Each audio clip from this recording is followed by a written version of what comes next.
Après une longue période d'absence due à la maladie, le pasteur Mbachi Brice, premier responsable de la zone de Port-Boué, reprend peu à peu ses ministères. Et ce dimanche 6 novembre 2022 a été l'occasion pour lui de visiter le sous-centre de Gonzagueville qui tenait son culte d'ensemble à l'Assemblée chez les Kénoms. Un culte à la fois évangélique et d'édification qui a permis à l'homme de Dieu de montrer tout d'abord aux invités présents la voie à suivre pour leur salut. Se servant de l'histoire de l'arche de Noé, il a indiqué que tout comme les hommes de cette époque qui banalisaient les avertissements de Dieu en vivant de façon continuelle dans le péché et qui par la suite ont été détruits à travers le déluge, les hommes de nos jours continuent aussi de vivre dans le péché et ignorent les jugements de Dieu, courant un grave danger d'être jugés sur cette terre à travers parfois des fléaux naturels tels que les tsunamis et autres, mais pire, se retrouver en enfer.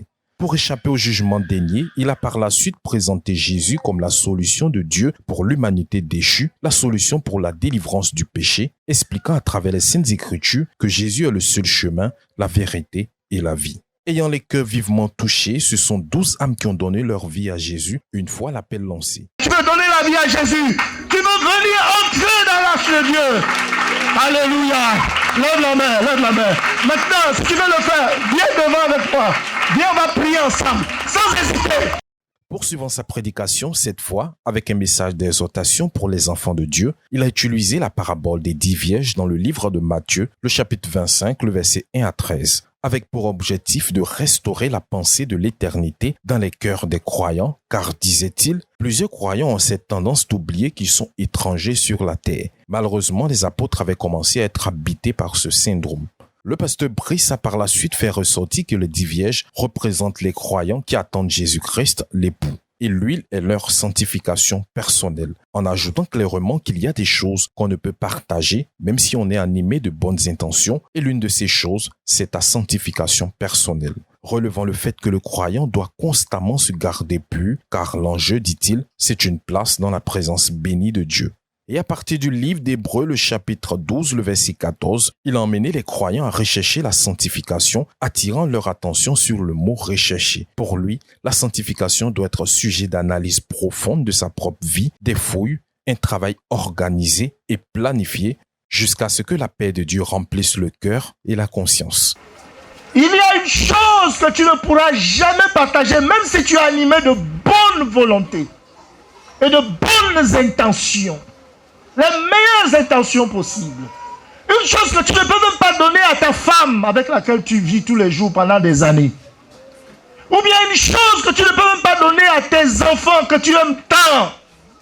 Pourtant, tu serais prêt à faire tous les sacrifices possibles pour ces derniers.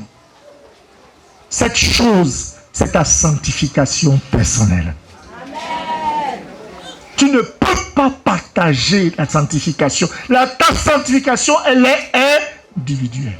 Elle ne pourra jamais devenir la sanctification de ton frère ou de ta sœur. Le Saint-Esprit était à l'œuvre, ce qui a produit des repentances et des engagements sincères à la fin du culte.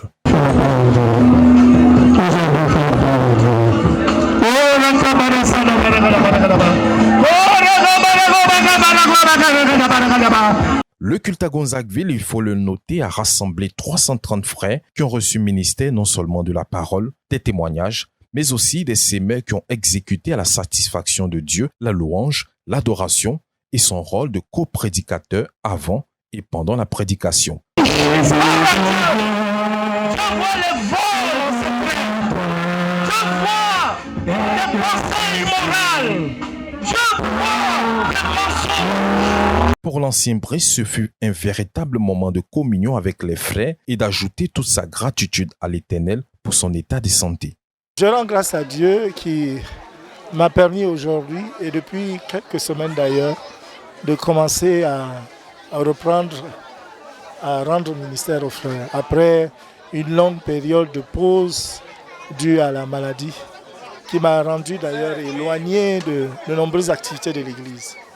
Je remercie le Seigneur pour l'amour et la patience que m'ont témoigné le pasteur Meunier, qui est le leader de notre œuvre et notre Père en Christ, et l'amour des anciens, l'amour de tous les frères et sœurs, et particulièrement ceux de ma zone qui ont jeûné et prié pour moi. Je suis vraiment reconnaissant envers Dieu pour cela.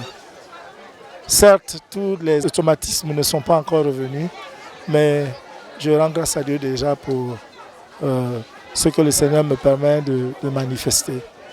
Le Seigneur, je crois, nous a bénis, nous a édifiés, encouragés, fortifiés, rappelé un certain nombre de vérités essentielles, notamment la nécessité de ne pas oublier son retour imminent, presque menaçant, et qui exige, et cela exige, pardon, pour nous, de notre part, une préparation. Et ça a été un peu l'objet de l'exhortation à l'Église ce matin. Quant au pasteur Yeboah, dirigeant du sous-centre de Gonzagueville, avoir comme orateur le dirigeant de la zone à ce culte d'adoration est preuve de la bonté et de la fidélité de Dieu. C'est une double et grande joie aujourd'hui de voir notre dirigeant Mbaki Noé Brice, effectivement depuis plusieurs années, précisément depuis 2018, il n'a pas rendu de ministère comme il se doit, tel qu'on voit aujourd'hui, pour des raisons de santé que nous connaissons pas mal pour la majeure partie des frères. Et il a souffert énormément, même aujourd'hui, c'est vrai qu'il y a eu le zèle, mais on sent un peu des séquelles.